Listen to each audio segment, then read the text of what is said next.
أعوذ بالله من الشيطان الرجيم بسم الله الرحمن الرحيم. இன்றைய இந்த வகுப்பிலே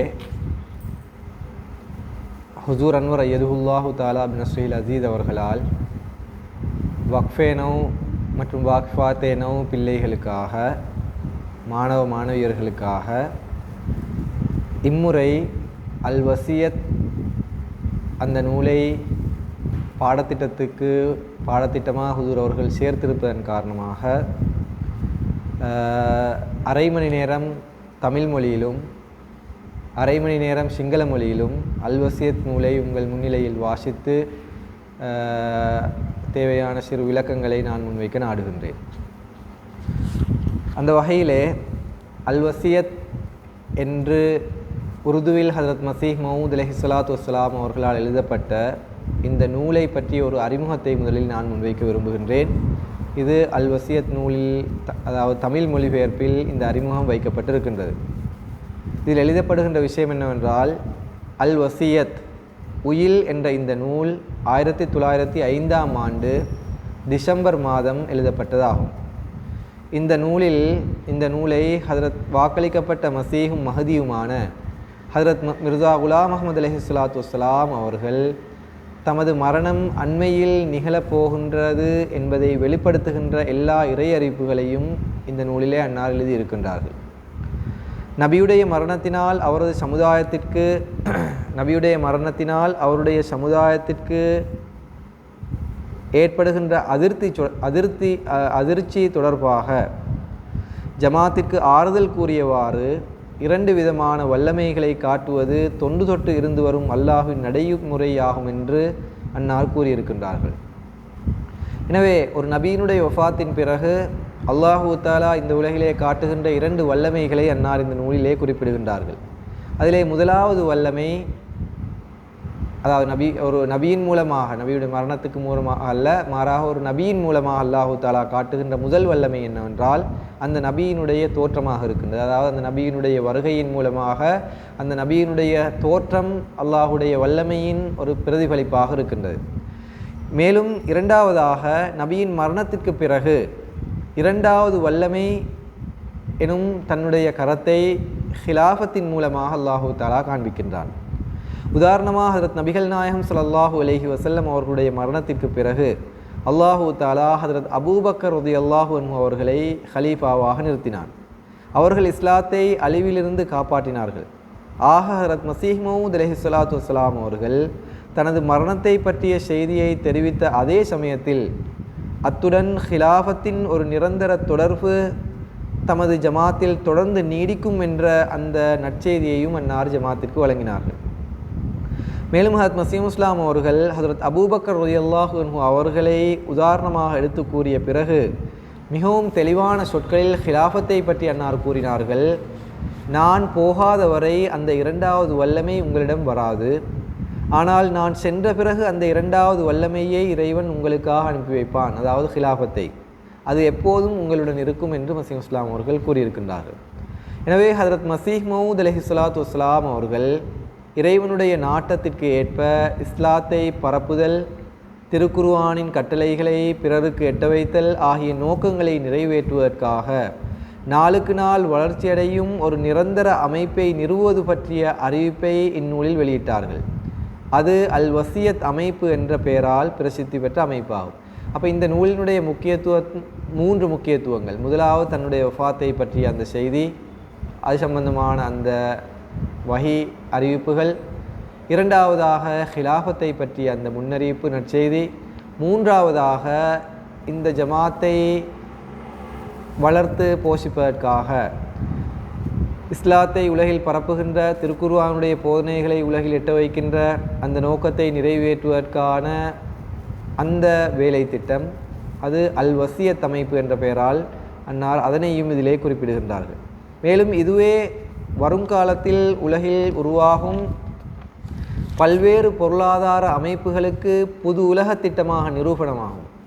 இத்திட்டத்தின் அடிப்படையில் இஸ்லாத்தை பரப்புவதற்காக வசியத்து செய்கின்ற ஒவ்வொருவரும் தனது வருமானத்திலிருந்தும் தனது சொத்திலிருந்தும் 10ல் 1 பங்கை ஜமாத்துக்கு வழங்க வேண்டும். வசியத்து செய்பவர் இறை எச்சமுடையவராகவும் அல்லாஹு விலக்கியவற்றிலிருந்து விலகுபவராகவும் இறைவனுக்கு இணை வைப்பதிலிருந்தும் மார்க்கத்தில் புதிதாக புகுத்தப்படுபவற்றிலிருந்து விலகுவராகவும் உண்மை பேசக்கூடியவராகவும் தூய்மையாளராகவும் இருக்க வேண்டும் என்பதும் நிபந்தனையாகும். ஹரத் மசீஹ் மவுத் அலைஹிஸ்ஸலாத்து வஸ்ஸலாம் அவர்கள் இறைவனுடைய நாட்டத்திற்கேற்ப அவ்வாறு வசியத்து செய்தவர்களுக்காக அவர்களது மரணத்திற்கு பிறகு அடக்கம் செய்யப்படுவதற்கென்று ஒரு கல்லறையை அன்னார் உருவாக்கினார்கள். மேலும் அவர்கள் இக்கல்லறை தொடர்பாக இவ்வாறு துஆ செய்திருக்கின்றார்கள்.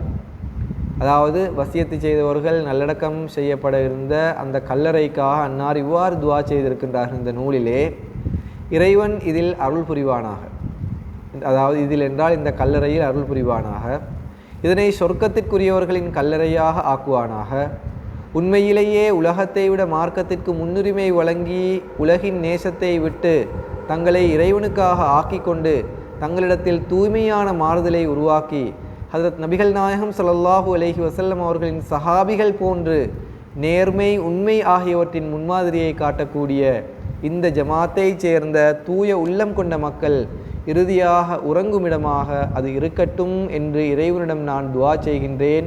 ஆமீன் யா ரப்பல் ஆலமீன் என்று அன்னார் எழுதியிருக்கின்றார்கள். அல் வசியத் நூலுடன் ஓர் இணைப்பும் சேர்க்கப்பட்டிருக்கின்றது. அதில் வசியத்து செய்வது தொடர்பாகவும் பெஹஷ்தி மக்பராவில் அடக்கம் செய்யப்படுவது தொடர்பாகவும் விரிவான விதிமுறைகள் ஹதரத் மசீஹ் மவுத் அலைஹிஸ்ஸலாத்து வஸ்ஸலாம் அவர்களால் எழுதப்பட்டிருக்கின்றன. மேலும் இந்நூலின் இறுதியில் 1906ஆம் ஆண்டு ஜனவரி 29ஆம் தேதி நடைபெற்ற வசியத்து அமைப்பு தொடர்பான கூட்ட நிகழ்வு பற்றிய அந்த விவரமும் இந்த நூலிலே சேர்க்கப்பட்டிருக்கின்றது. தற்போது நான் இந்த நூலை ஆரம்பம் செய்கின்றேன். 1905ஆம் ஆண்டு டிசம்பர் 24ஆம் தேதி இந்த நூல் எழுதப்பட்டது. நூலினுடைய துவக்கம் பிஸ்மில்லாஹிர் ரஹ்மானிர் ரஹீம் அல்ஹம்துலில்லாஹி ரப்பில் ஆலமீன் வஸ்ஸலாத்து வஸ்ஸலாமு அலா ரசூலிஹி முஹம்மதின் வ ஆலிஹி வ அஸ்ஹாபிஹி அஜ்மஈன். எல்லா உலகங்களுக்கும் இறைவனாகி அல்லாஹுக்கே எல்லா புகழும் உரியது.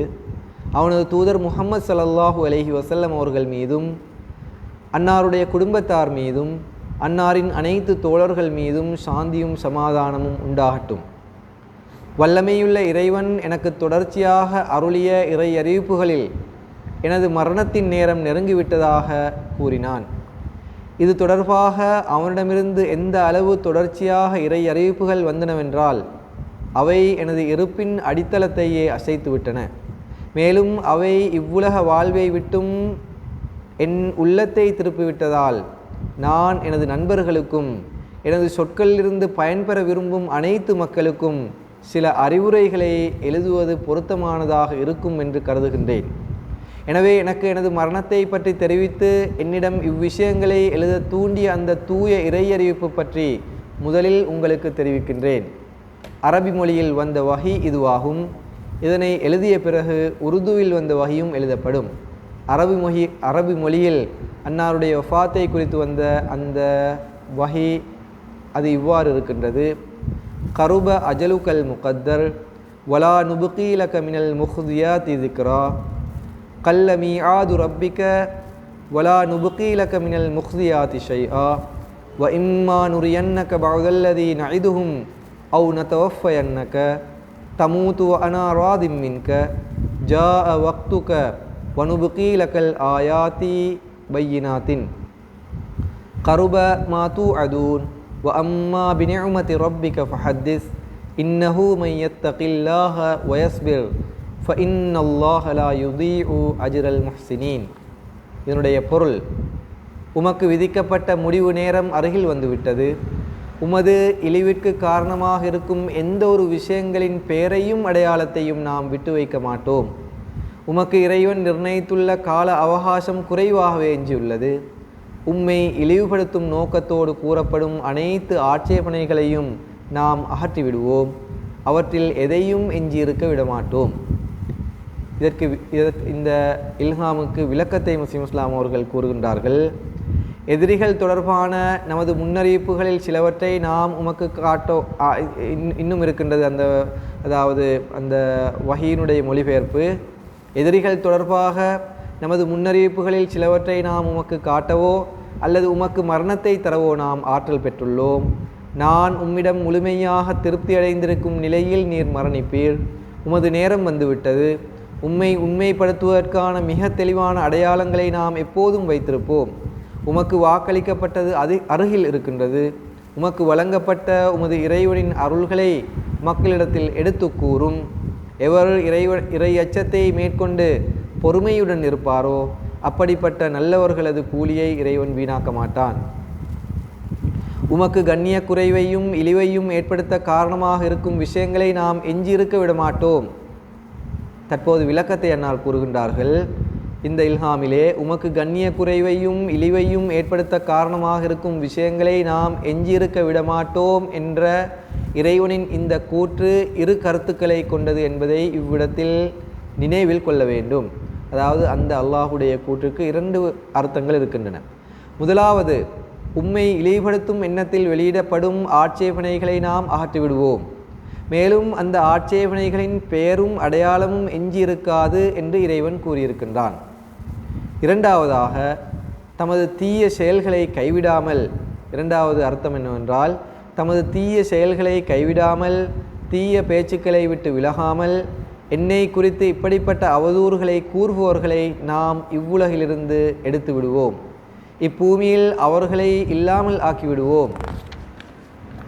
அவ்வாறு அவர்கள் அழிந்ததன் காரணமாக அவர்களது முட்டாள்தனமான ஆட்சேபனைகளும் அழிந்துவிடும்.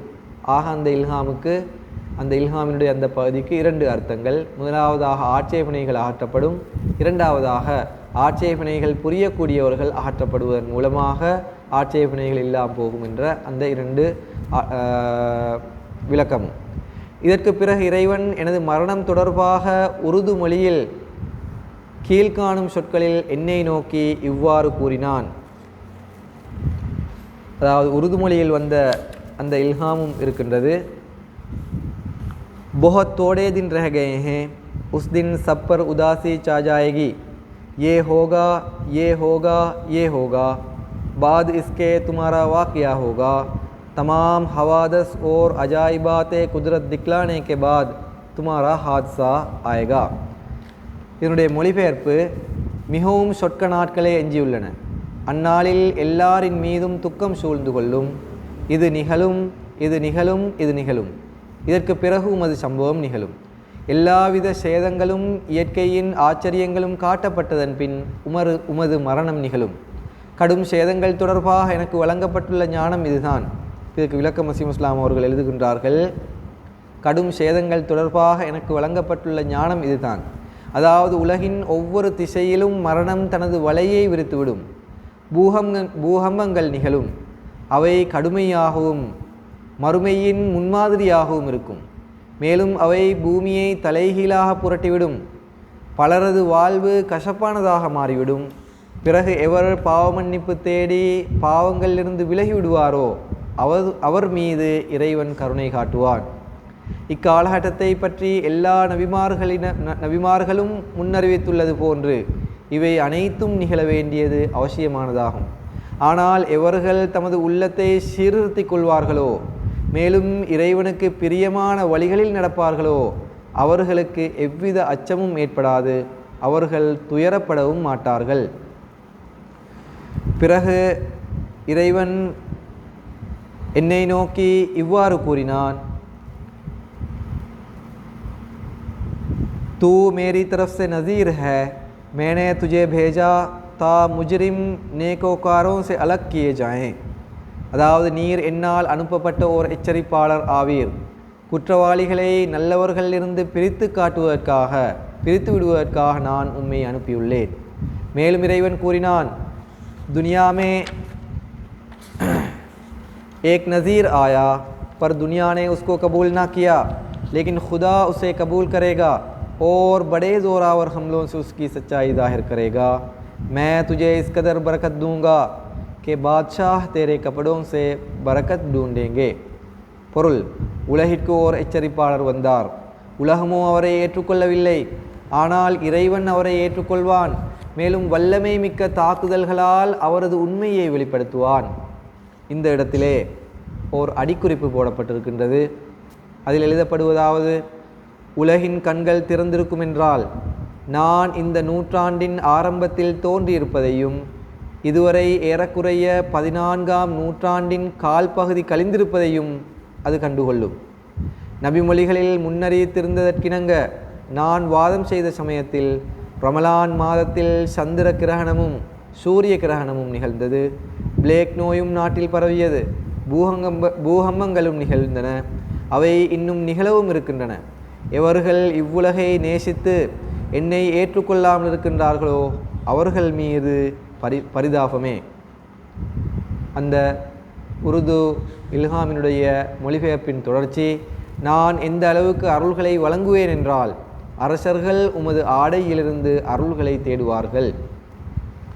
மேலும் எதிர்காலத்தில் நிகழவிருக்கும் கடுமையான ஒரு பூகம்பம் தொடர்பாகவும் எனக்கு அல்லாஹ் இவ்வாறு அறிவித்திருக்கின்றான். அவன் கூறுகின்றான், மீண்டும் பிர் பஹார் ஆயி ஹுதா கி பாத் பிர் பூரி ஹுய். மீண்டும் வசந்த காலம் வந்தது, இறைவனது வார்த்தை மீண்டும் நிறைவேறியது. எனவே இதற்கு விளக்கமன்னார் கூறுகின்றார்கள், எனவே ஒரு கடுமையான பூகம்பம் வர வேண்டியது கண்டிப்பானதாகும். ஆனால் நேர்வழியில் இருப்பவர்கள் பாதுகாப்பாக இருப்பார்கள். எனவே நேர்வழியில் இருப்பவர்களாக ஆகுங்கள். மேலும் இறையச்சத்தை மேற்கொள்ளுங்கள். அதனால் நீங்கள் காப்பாற்றப்படுவீர்கள். அந்நாளில் ஏற்படும் அச்சத்திலிருந்து பாதுகாப்பு பெற இன்று இறைவனுக்கு அஞ்சுங்கள். வானம் சில அடையாளங்களை காட்ட வேண்டியதும் பூமி சிலவற்றை வெளிப்படுத்த வேண்டியதும் கட்டாயமானதாகும். ஆனால் இறைவனுக்கு அஞ்சுபவர்கள், அதாவது பயப்படுபவர்கள் காப்பாற்றப்படுவார்கள். பெரும் துன்பங்கள் வருமென்றும் பல ஆபத்துகள் பூமியில் இறங்குமென்றும் அவற்றில் சில என் வாழ்நாளிலும் மற்றும் சில எனது மறைவுக்கு பிறகும் வெளிப்படும் என்றும் அவன் இந்த இயக்கத்திற்கு முழுமையான முன்னேற்றத்தை வழங்குவான் என்றும் அவற்றில் சில எனது கரங்களாலும் மற்றும் சில நான் மறைந்த பிறகும் நிறைவேறும் என்றும் இறை அறிவிப்புகள் எனக்கு தெரிவிக்கின்றன. நான் கூறுகின்றார்கள், இது இறைவனின் நடைமுறையாகும். அவன் மனிதனை பூமியில் படைத்த நாளிலிருந்தே எப்போதும் இந்த நடைமுறையை வெளிப்படுத்தி வந்திருக்கின்றான். கதபல்லாஹு லஅக்லிபன்ன அன வரசுலி. நிச்சயமாக நானும் எனது தூதர்களும் வெற்றி பெறுவோம் என அல்லாஹ் எழுதி வைத்துள்ளான் என்று அவன் கூறியதற்கிணங்க அவன் தனது நபிமார்களுக்கும் தூதர்களுக்கும் உதவி செய்கின்றான். அவர்களுக்கு வெற்றியை வழங்குகின்றான். இங்கு வெற்றி என்பதன் கருத்து எவ்வாறு நபிமார்களும் தூதர்களும் விரும்பினார்களோ அவ்வாறே இறைவனின் சான்று முழுமைப்படுத்தப்பட வேண்டும் என்பதும் அதனை எவரும் எதிர்த்து நிற்க முடியாமல் போக வேண்டும் என்பதுமாகும். எனவே இறைவன் வல்லமை மிக்க அடையாளங்களுடன் அவர்களது உண்மையை வெளிப்படுத்துகின்றான். அதாவது நபிமார்களுடைய உண்மைகளை வெளிப்படுத்துகின்றான். மேலும் எந்த நேர்வழியை அவர்கள் உலகில் பரப்ப விரும்புகின்றார்களோ அதற்கான விதையை அவர்களது கைகளாலேயே அவன் விதைத்து விடுகின்றான். ஆனால் அவர்களது கைகளால், இந்த இடத்திலே அவர்கள் என்று நான் கூறுவது நபிமார்களை குறித்து, ஆனால் அவர்களது கைகளால் அதனை முழுமையாக நிறைவு செய்ய அவன் வைப்பதில்லை. அதாவது நபியினுடைய வேலை அடித்தளத்தை போடுவதாக இருக்கின்றது. ஒரு விதையை விதைப்பதற்கு ஒப்பானது தான் நபியினுடைய நிலைமையாக இருக்கின்றது. எனவே அன்னார் கூறுகின்றார்கள், அவர்களது கைகளால் அதனை முழுமையாக நிறைவு செய்ய அவன் வைப்பதில்லை. மாறாக வெளிப்படையில் தோல்வி என்னும் அச்சத்தை தன்னுள் கொண்டுள்ள ஒரு நேரத்தில் அவர்களுக்கு மரணத்தை கொடுத்து எதிரிகளுக்கு எள்ளி நகையாடவும் பழிச்சொற்களையும் அவதூறுகளையும் கூறுவதற்கு சந்தர்ப்பத்தை கொடுத்து விடுகின்றான். அவர்கள் எள்ளி நகையாடி பரிகாசம் செய்த பிறகு மீண்டும் தனது வல்லமையின் மற்றொரு கையை காட்டுகின்றான். அதன் மூலம் ஓரளவுக்கு முழுமை பெறாமல் இருந்த அந்த நோக்கங்கள் அதன் முழுமையான நிறைவை எட்டிவிடுவதற்கான சூழ்நிலைகளை உருவாக்கிவிடுகின்றான். சுருக்கமாக இறைவன் இருவிதமான வல்லமைகளை வெளிப்படுத்துகின்றான். முதலாவதாக நபிமார்களின் கைகளாலேயே தனது வல்லமையின் கரத்தை காட்டுகின்றான். இரண்டாவதாக ஒரு நபி மரணிக்கின்ற சமயத்தில் அந்த நபியின் மரணத்திற்கு பின்னர் அவரை பின்பற்றுபவர்கள் துன்பங்களை எதிரிடும் நிலை உருவாகின்றது. எதிரிகள் வலுப்பெற்று இப்போது பணி சீர்குலைந்து விட்டது என கருதுகின்றனர். இந்த ஜமாத் இனி அழிந்துவிடும் என அவர்கள் உறுதியாக நம்புகின்றனர். ஜமாத்தில் உள்ள மக்களும் சந்தேகத்தில் வீழ்ந்து விடுகின்றார்கள். அவர்களது இடுப்புகள் முறிந்து விடுகின்றன. பாக்கியமிழந்த பலர் மார்க்கத்தை விட்டு விலகும் வழிகளை மேற்கொண்டு விடுகின்றார்கள். அப்போது இறைவன் இரண்டாம் முறையாக தனது மகத்தான வல்லமையை வெளிப்படுத்துகின்றான். மேலும் வீழ்ந்து கிடக்கும் ஜமாத்தை காப்பாற்றி விடுகின்றான். எனவே கடைசி வரை பொறுமையுடன் இருப்பவர் இறைவனின் இந்த அற்புதத்தை காண்கின்றார். ஹஜ்ரத் அபூபக்கர் சித்திக் ரலியல்லாஹு அன்ஹு அவர்களின் காலத்தில் இவ்வாறே நடைபெற்றது. அப்போது ஹஜ்ரத் நபிகள் நாயகம் ஸல்லல்லாஹு அலைஹி வஸல்லம் அவர்களின் வஃபாத் ஒரு அகால வஃபாத்தாக மரணமாக கருதப்பட்டது. காட்டுவாசிகளான பல அறிவிலிகள் மார்க்கத்தை விட்டு வெளியேறிவிட்டார்கள். நபித்தோழர்கள் கூட துக்கத்தின் காரணமாக பைத்தியக்காரர்களை போன்று ஆகிவிட்டார்கள். அப்போது இறைவன் ஹஜ்ரத் அபூபக்கர் சித்திக் ரலியல்லாஹு அன்ஹு அவர்களை நியமித்து மீண்டும் தனது வல்லமையின் முன்மாதிரியை காட்டினான். இஸ்லாம் அழிந்து கொண்டிருக்கும் வேளையிலேயே அதனை காப்பாற்றி விட்டான். மேலும் வல யுமக்கினன்ன லஹும் தீனஹுமுல்லதி தொதாலஹும் வல யுபத்திலன்னஹும் மின் பாதி ஹௌஃபிஹிம் அம்னா, அதாவது அவன் அவர்களுக்காக விரும்பிய அவர்களின் மார்க்கத்தில் அவர்களை உறுதியாக நிலைநிற்கச் செய்வான். அவர்களது அச்சத்தின் நிலையை மாற்றி அதற்கு பிறகு அமைதியினை வழங்குவான் என்ற சூரா அன்னூருடைய 56வது வசனத்தில் அவர்களிடம் செய்த அந்த வாக்குறுதியை இறைவன் நிறைவேற்றினான். அதாவது அச்சத்திற்கு பிறகு அவர்களுடைய பாதங்களை உறுதிப்படுத்துவதற்காக அவன் வாக்குறுதி அளித்தான். அவ்வாறே ஹஜ்ரத் மூசா அலைஹிஸ்ஸலாத்து வஸ்ஸலாம் அவர்களுடைய காலத்திலும் நடைபெற்றது. அவர்கள் இஸ்ரவேல் சந்ததிகளை அவர்களுக்கு அளிக்கப்பட்ட வாக்குறுதிக்கேற்ப அவர்களை கொண்டு சேர்க்க வேண்டிய இலக்கை அடைவதற்கு முன்பே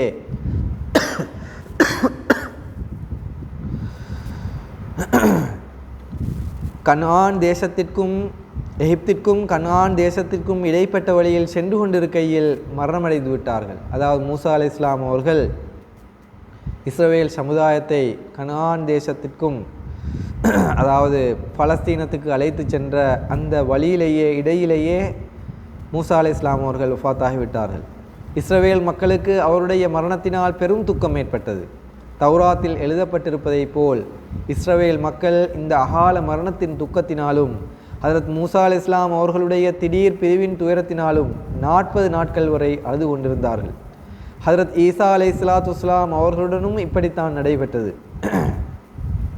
அதாவது சிலுவை சம்பவம் நடைபெற்ற போது ஹஜ்ரத் ஈசா அலைஹிஸ்ஸலாத்து வஸ்ஸலாம் அவர்களது எல்லா சீடர்களும் இங்குமங்குமாக சிதறி ஓடிவிட்டார்கள். அவர்களில் ஒருவர் மறுதலித்து விட்டார், அதாவது முர்த்ததாகிவிட்டார். எனவே அன்பிற்குரியவர்களே, ஆரம்பத்திலிருந்தே அல்லாஹுவின் நடைமுறை இதுதான். அவன் எதிரிகளின் 2 பொய்யான மகிழ்ச்சிகளை அழித்து காட்டுவதற்காக 2 வல்லமைகளை காட்டுகின்றான்.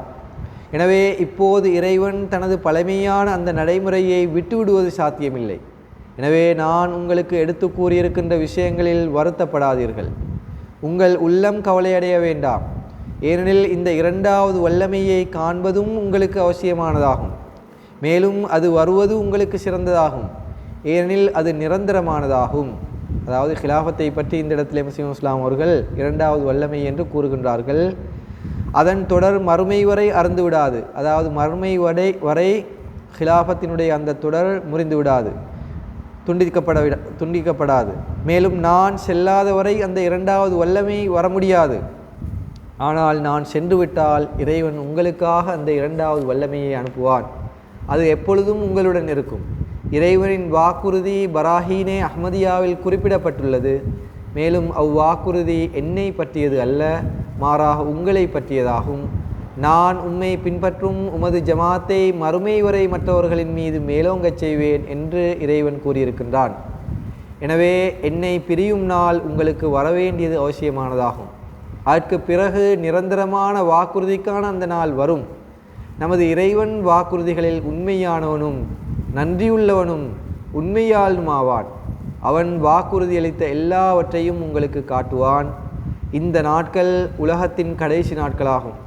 பல துன்பங்கள் இறங்கும் காலமாகும். ஆனாலும் இறைவன் தெரிவித்திருக்கின்ற செய்திகள் அனைத்தும் நிறைவேறும் வரை இந்த உலகம் நிலை பெற்றிருக்கும் என்று அன்னார் கூறுகின்றார்கள். எனவே இந்தளவோடு இன்றைய இந்த வகுப்பினுடைய அந்த பாடத்தை நான் நிறைவு செய்கின்றேன். இன்ஷா அல்லாஹ் அடுத்த வகுப்பிலே இதனுடைய எஞ்சிய தொடர் தமிழ் மொழியில் துவங்கும் என்பதை தெரிவித்துக் கொள்கின்றேன்.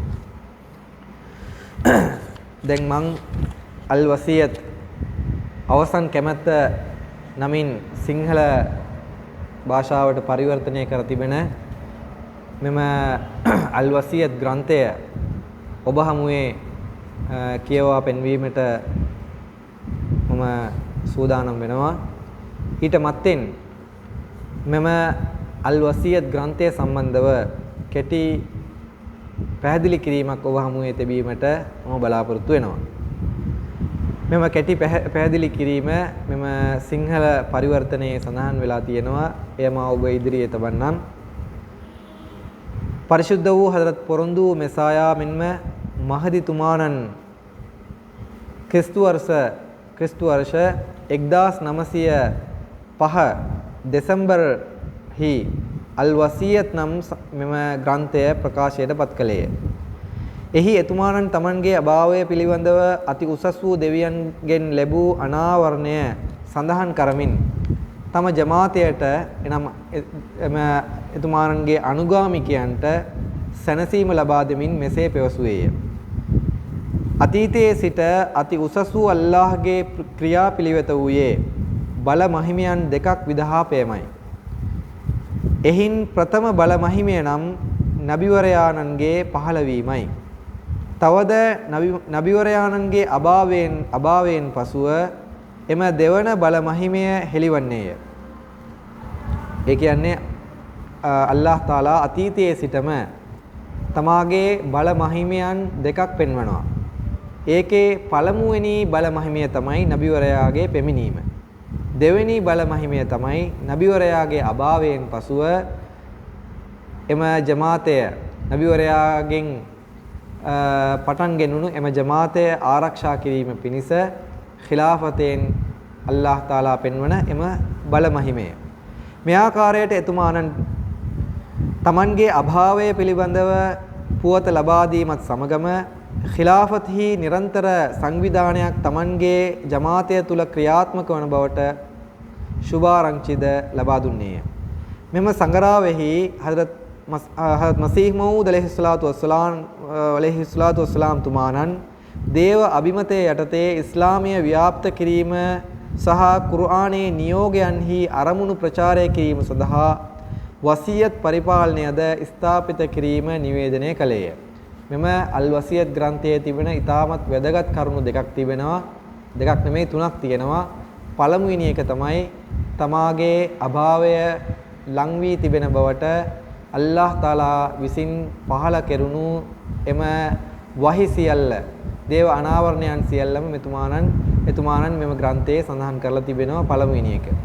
දෙවෙනි එක තමයි දෙවෙනි කරුණ තමයි ඛිලාෆතය තමාගේ අභාවයෙන් පසුව මෙම ජමාතයට ලැබෙනවා. එය කියාමත් එක් අවසාන දිනයේ තෙක් එම ඛිලාෆතයේ දිගුව මේ ලෝකයේ පවතිනවා කියලා සුභා රංචියක් එතුමාණන් මේකේ කියලා තියෙනවා. තුන්වෙනි කරුණ තමයි අල් වසියත් එම අල් වසියත් ඒ සංවිධානය නෙමෙයි අල් වසියත් එම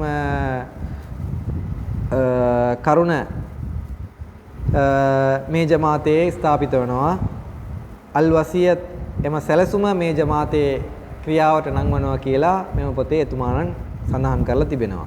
මේක තමයි කෙටි හැඳින්වීම මේ පොත සම්බන්ධව. දැන් මම එම පොත කියවීමට මම පටන් ගන්නම්. බිස්මිල්ලාහිර් රහ්මානිර් රහීම්. අල්හම්දුලිල්ලාහි රබ්බිල් ආලමීන් වස්සලාතු වස්සලාමු අලා රසූලිහි මුහම්මදි ව ආලිහි ව අස්හාබිහි අජ්මഈන්. සර්වලෝක අධිපති ආනන් වූ අල්ලාහ් දෙවියන්ට සියලු ප්‍රශංසා හිමිය. තවද ඔහුගේ දූතයාණන් වන මුහම්මද් සල්ලල්ලාහු අලයිහි වසල්ලම් තුමාණන්ටත් එතුමාණන්ගේ පවුලේ අයටත් එතුමාණන්ගේ සියලු අනුගාමිකයන්ටත් ශාන්තිය හා සමාදානය අත්වේවා.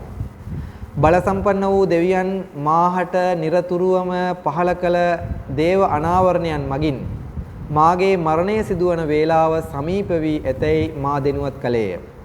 මේ සම්බන්ධව පහළ වූ ඔහුගේ දේව පණිවිඩය කෙතරම් දෙයි කිවහොත් එය මාගේ පැවැත්මෙහි අත්විවරම සොලවන්නට විය. එමෙන්ම එය මාගේ ජීවිතයේ උදාසීන කළේය. එබැවින් මාගේ මිත්‍රයින්ටද මාගේ වදන් වලින් ප්‍රයෝජනය ලබා ගැනීමට කැමැතිවන්නා වූ සියලු දෙනාටද අනුශාසනා කීපයක් ලිවීම උචිතයයි මා සිතමි. එබැවින් පළමු කොට මාගේ මරණය පිළිබඳව මා දැනුවත් කළ එමෙන්ම මේ ලිවීමට මා පොළඹ වූ සුද්ධ වූ දේව පණිවිඩය ඔබලා ඉදිරියේ තබන්නෙමි. තවද අරාබි භාෂාවෙන් පහළ වූ දේව අනාවරණය මෙයයි. මෙයට පසුව උර්දු භාෂාවෙන් පහළ වූ දේව අනාවරණය ලියනු ලැබේ.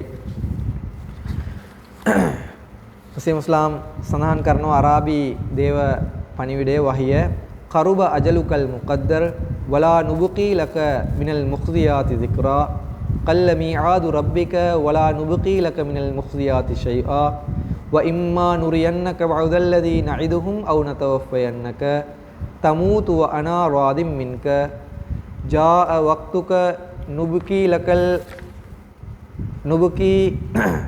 lakal ayati bayyinatin qaruba ma tu'adun wa amma bi ni'mati rabbika fahaddith innahu man yattaqillaha wa yasbir fa innallaha la yudhi'u ajral muhsinin. මෙහි තේරුම ඔබට නියම කරන ලද්දා වූ අවසන් මොහොත ලං වී ඇත. ඔබගේ අවමානයට හේතු වන්නා වූ දේවල්හි නාමයන් හෝ සලකුණක් හෝ ඉතුරු නොකරන්නෙමි. දෙවියන් ඔබ වෙනුවෙන් නියම කළා වූ කාලයෙන් මදක් ඉතිරිව තිබෙන්නේය. ඔබ අපහාසයට පත් කිරීමේ අරමුණින් එල්ලවන්නා වූ සියලු විවේචනයන් අප මුලින් උපුටා දමන්නෙමු. තවද එයින් කිහිපයක් ඉතිරි නොකරන්නෙමු. එයින් කිසිවක් ඉතිරි නොකරන්නෙමු. සතුරන් සම්බන්ධව අපගේ අනාවකයන්ගෙන් සමහරක් ඔබට පෙන්වීමටත් නැතහොත් එයට පෙර ඔබට මරණය දීමටත් අප බලය ඇත්තන් වෙමු. මා ඔබ කෙරෙහි සම්පූර්ණ තෘප්තියෙන් සිටින විටක ඔබ මරණයටපත් වනු ඇත. තවද ඔබගේ සත්‍යතාවය සඳහා වූ පැහැදිලි සාධක අප නිරන්තරයෙන් රඳවා තබන්නෙමු.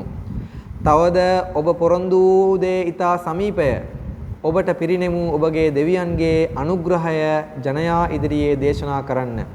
යමෙකු බිය බැතිමත්කම ඇතිව ඉවසීමෙන් යුතුව සිටින්නේද එවන් යහපත් අයගේ තිලිනයන් දෙවියන් විනාශ නොකරනු ඇත. ඔබගේ අවමානයට හා අපකීර්තියට හේතු වන්නා වූ දේවල්හි නාමයන් හෝ සලකුණක් හෝ ඉතුරු නොකරන්නෙමු. යන දෙවියන්ගේ එම පැවසීමෙහි තේරුම් දෙකක් තිබෙන බව සිහි තබා ගන්න.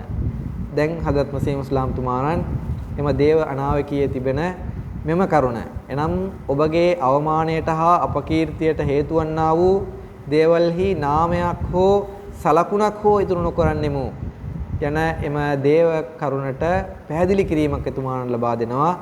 එතුමාණන් පවසනවා මෙහි තේරුම් දෙකක් තිබෙනවා. පළමුවෙනි තේරුම තමයි ඔබ අවමන් කිරීමේ චේතනාවෙන් ප්‍රකාශයට පත් කරන්නා වූ සියලු විවේචනයන් ඉවත් කරන්නෙමු යන්නත්.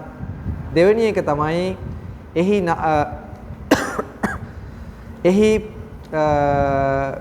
පළමුවෙනි තේරුම තමයි ඔබට අවමන් කිරීමේ චේතනාවෙන් ප්‍රකාශයට පත් කරන්නා වූ සියලු විවේචනයන් ඉවත් කරන්නෙමු යන්නත්. තවද එහි නාමය සහ සලකුණු ඉතුරු නොකරන්නෙමු යන්නත් එහි පළමු තේරුම වේ.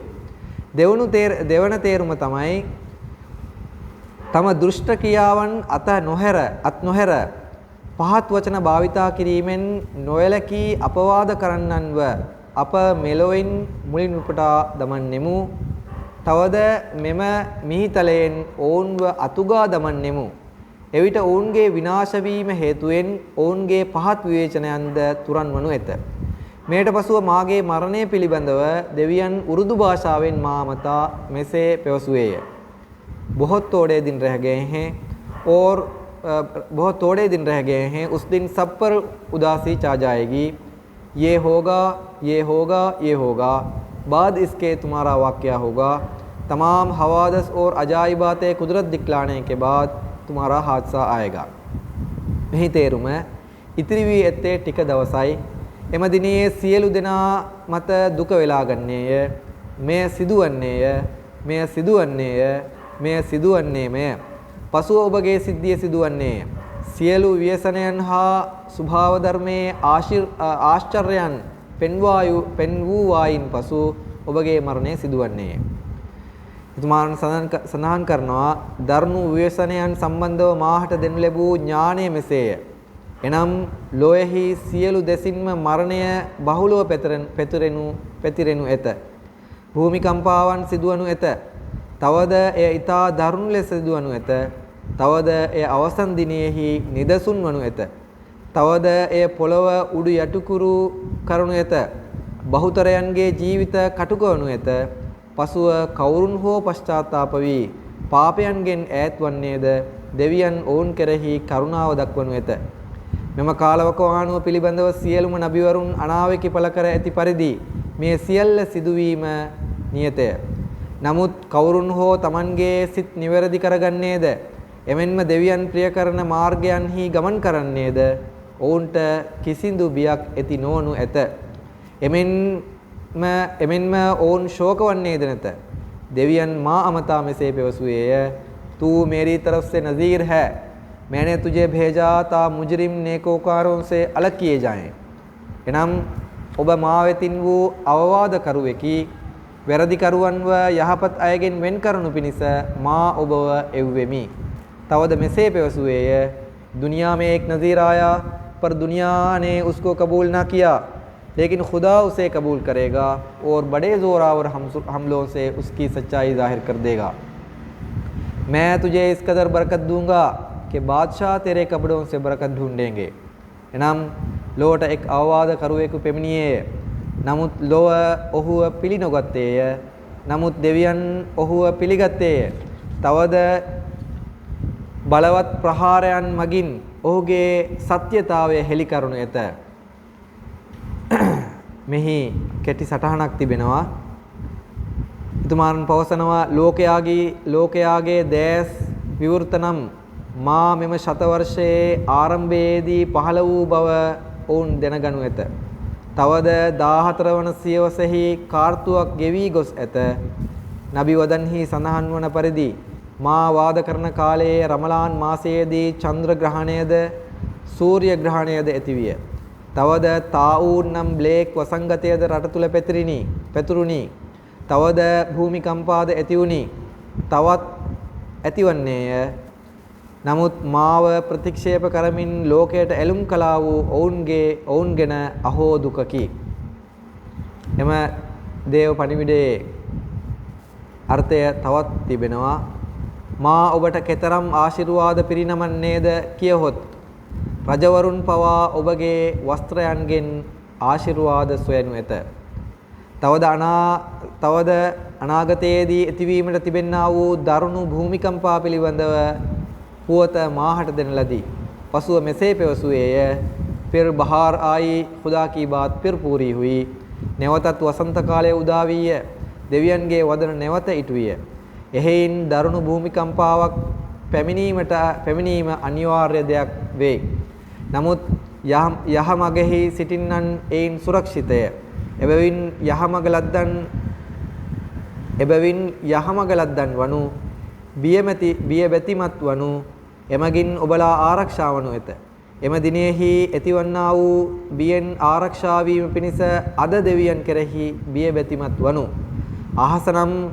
අහස තම සලකුණු පෙන්වීමත් පොළව තම සලකුණු හෙළි කිරීමත් නියතය.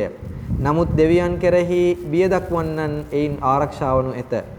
බොහෝ ව්‍යසනයන් ඇතිවන බවත් බොහෝ විපත්තීන් පොළවට පහළවනු ඇති බවත් එයින් සමහරක් මාගේ ජීවිත කාලය තුල සිදුවනු බවත් තවත් සමහරක් මාගෙන් පසු සිදුවන බවත් තවද දෙවියන් මෙම ජමාතයට සම්පූර්ණ දියුණුව ලබා දෙන බවත් එයින් සමහරක් මාගේ අතින්ද තවත් සමහරක් මාගෙන් පසුවද සිදුවන බවත් දේව අනාවරණය මගින් මා දෙනුවත් කරන්නේය. මේ දෙවියන්ගේ ක්‍රියාපිළිවෙතයි. තවද ඔහු මිනිසාව පොළොව තලයේ මෙවූදා සිට සෑම විටම මෙම ක්‍රියාපිළිවෙත හෙළි කරන්නේය. එසේම ඔහු පැවසූ පරිදි ඔහු තම වක්තෘවරුන්ටත් දූතයින්ටත් උදව් කරන්නේය. තවද ඔවුන්ට ජයග්‍රහණය ලබා දෙන්නේය. ඔහු මෙසේ පැවසුවේය කතවල්ලාහු ලඅග්ලිබන්න අන වරසුලි. මාත් මාගේ දූතයිනුත් නිශ්චිතවම ජයග්‍රහණය කරන්නෙමුයි. අල්ලාහ් නියම කර ඇත්තේය. මෙහි ජයග්‍රහණය යන්නෙන් අදහස් වන්නේ වක්තෘවරුන් හා දූතයින්ගේ කැමැත්ත දෙවියන්ගේ අභිලාෂය පොළොවෙහි ස්ථාපිත වීමත් කිසිවිටකත් කිසිවෙකුටත් දෙවියන් සමග තරඟ කළ නොහැකි වීමත්ය. මේ ආකාරයට දෙවියන් ප්‍රබල සලකුණු මගින් වක්තෘවරුන් හා දූතයින්ගේ සත්‍යතාවය හෙළි කරන්නේය. තවද ඔවුන් කුමන යහපත් මාර්ගයක් ලෝකයේ ව්‍යාප්ත කිරීමට කැමැති වන්නේද? ඒ සඳහා වූ බීජය ඔවුන්ගේ දෑතින් වැපිරීමට අවස්ථාව උදා කර දෙන්නේය. නමුත් එය සම්පූර්ණ වීම ඔවුන් අතින් සිදු නොවන්නේය. ඒ වෙනුවට එවැනි අවස්ථාවක ඔවුන්ට මරණය ලබා දී මතු පිටින් අසාර්ථක වීමේ බියකරු තත්වයක් ඒ තුලින් පෙන්වන්නට සලස්වා සතුරන්ට සිනාසීමටත් අවමන් කිරීමටත් අපහාස කිරීමටත් විවේචනය කිරීමටත් අවස්ථාවක් උදා කර දෙන්නේය. ඔවුන් සිනාසී අවමන් කිරීමෙන් පසු දෙවියන් නැවතත් තමාගේ බල මහිමේහි තවත් හස්තයක් හෙළි කරන්නේය. තවද එමගින් අසම්පූර්ණ වූ එම අරමුණු සම්පූර්ණ කිරීම සඳහා වාතාවරණයක් උදා කර දෙන්නේය. කෙටියෙන් කිවහොත් බල මහිමයන් දෙකක් හෙළි කරන්නේය. පසුව නබිවරුන්ගේ අතින් තම බල මහිමේ හස්තය පෙන්වන්නේය. පළමුව නබිවරුන්ගේ අතින් තම බල මහිමේ හස්තය පෙන්වන්නේය. දෙවනුව එම නබිවරයාගේ අභාවයට පසු දුෂ්කරතාවයන්ට මුහුණ පෑමට සිදුවන්නේය. තවද සතුරන් ශක්තිමත් වන්නෝය. එසේම දැන් වක්තෘවරුන්ගේ මෙහෙයුම ව්‍යාර්ථ වූයේ සතුරන් අදහස් කරන්නෝය. එසේම දැන් මෙම ජමාතය විනාශ වී යනු ඇතැයි ඔවුන් විශ්වාස කරන්නෝය.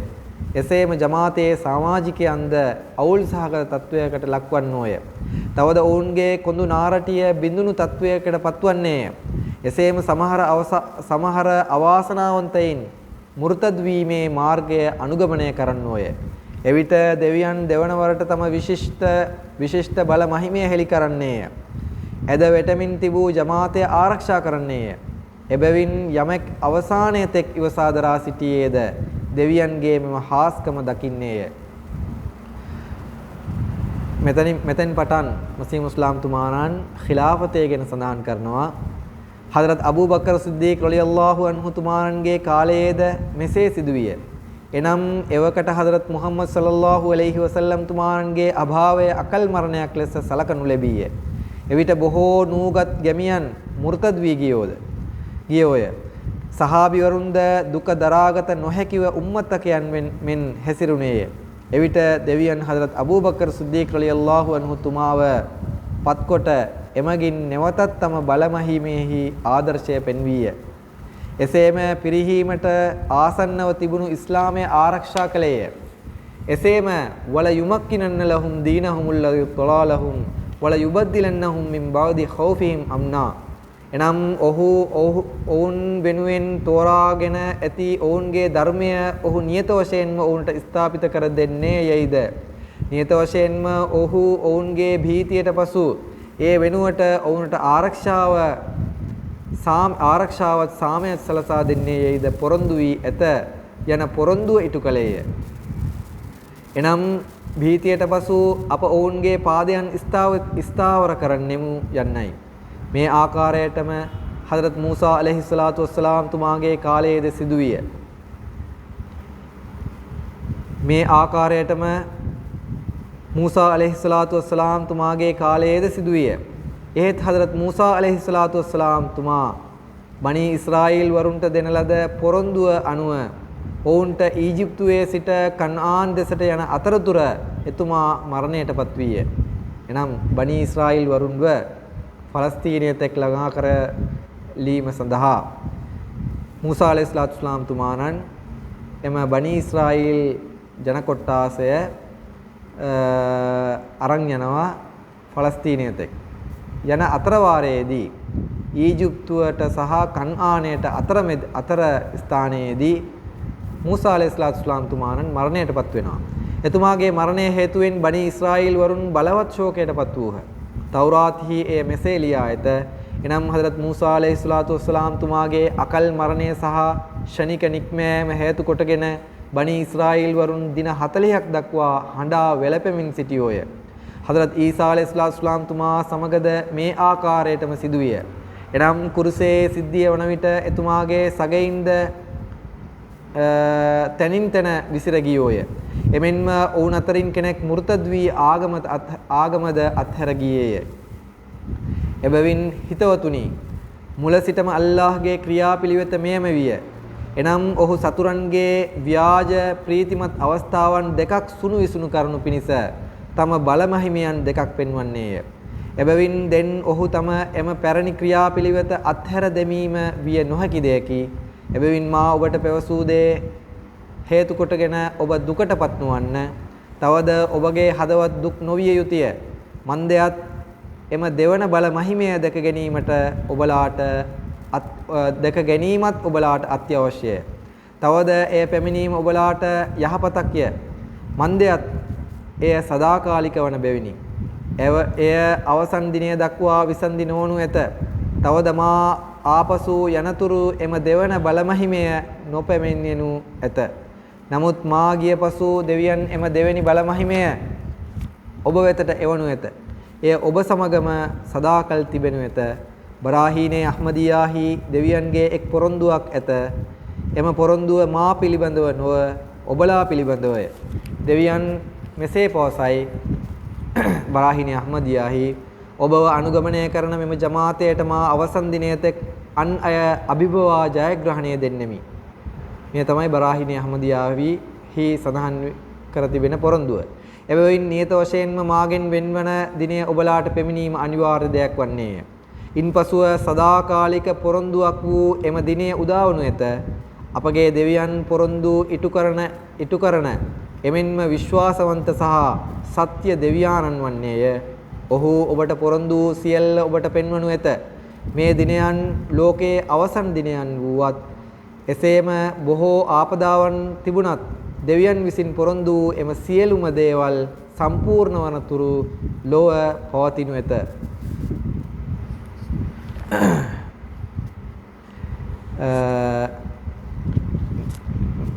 දැන් මම මේ මෙතෙක් කියවා තිබුණු එම කරුණු මේ සමග මම අවසන් කරන්නම්. ඉන්ෂාඅල්ලාහ් අනිකුත් ක්ලාසයේදී මෙම අවසන් කරපු තැනින් ඉඳලා මෙම පොත මම ඔබලාට කියා දීමට මම විශ්වාස කරනවා. ඉන්ෂාඅල්ලාහ් අල්ලාහ් තාලා අප සියලු දෙනාටම හදරත් මසීහ් මවූද් අලයිහිස්සලාතු වස්සලාම් තුමාණන්ගේ මෙම පොත හරි විදිහට කියවා එයින් ඵල ප්‍රයෝජනය ලබා ගැනීමට අල්ලාහ් තාලා අපට ආශිර්වාද කරත්වා. واخر دعوانا الحمد لله رب العالمين السلام عليكم ورحمة الله وبركاته